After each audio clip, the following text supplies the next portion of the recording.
New reports tonight that President Trump's legal team is weighing options for a possible interview between the president and special counsel Robert Mueller.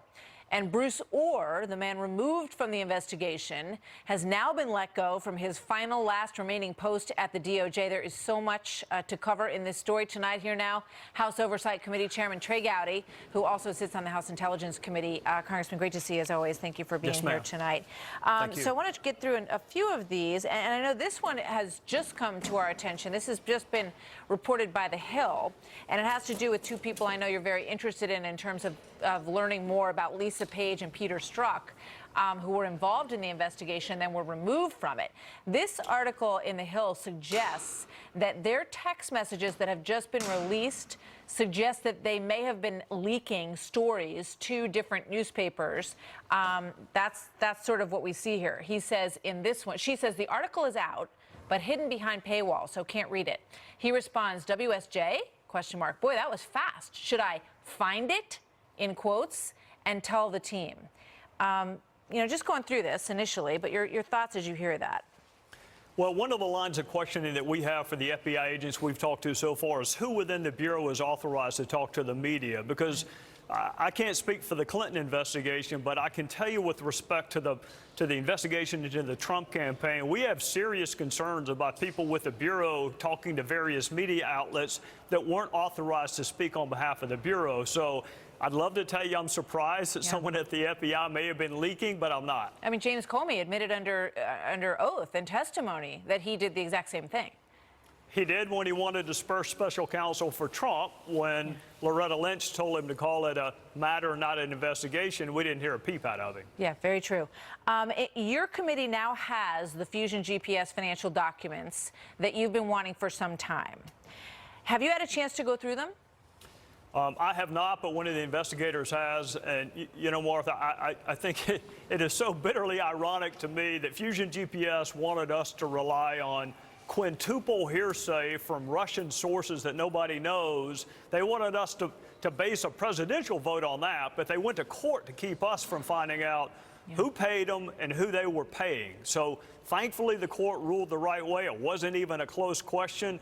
We've got the documents, and we're going to know who they paid and who paid them. Yeah, and they, as you say, they very much did not want you to have that information. I know that you can't divulge anything from all that. It's still, under your investigation. So we'll keep on top of that as we go forward. In terms of Steve Bannon, all that's come out in this Michael Wolff book and his suggestions about potentially treasonous behavior as part of the meeting that happened in June of 2016 at Trump Tower, are you going to want to speak with him as part of this?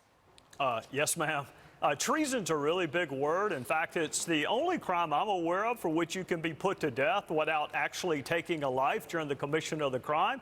So I really can't think of a more serious word than treason. And if you're going to allege that somebody committed a treasonous act and you weren't even on the campaign at the time that meeting took place, then yeah, I'm going to want to ask you some questions about it. In terms of the president's potential sit-down with Robert Mueller, is that an interview that you expect will happen in real time? They'll sit face-to-face? Do you think it's going to be on video or in submitted questions? What's your estimation?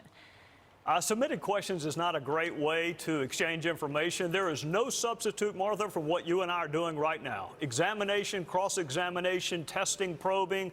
That's what happens in courtrooms all across America. It's good enough for all the rest of us. If President Trump is going to be interviewed by Bob Mueller or by an FBI agent, there is no substitute for a sit-down, eyeball to eyeball, where you can judge demeanor and voice inflection. There's no question about what the question was or what the answer was. That's the single best way to exchange information. Before I let you go, you made some pretty strong statements about Adam Schiff, your counterpart on the Intel Committee, saying that he had jumped to conclusions on Trump collusion with Russia when he hadn't even looked at any of the evidence yet, and that you think he's using that position for political purposes to leverage a Senate run in California. Do you stand by that statement? I only wish I had said more. Yeah, all of that is true. Adam prejudged this investigation before we interviewed the first witness, and he's been on television more than you have this year, Martha. So, yeah, everything I said was true, and I probably could have added something to it. Congressman Trey Gowdy, our thanks to you for being here tonight. Always good to see you, sir. We'll see you soon. You too. Thank you. So here now with his thoughts on all of that, Judge Andrew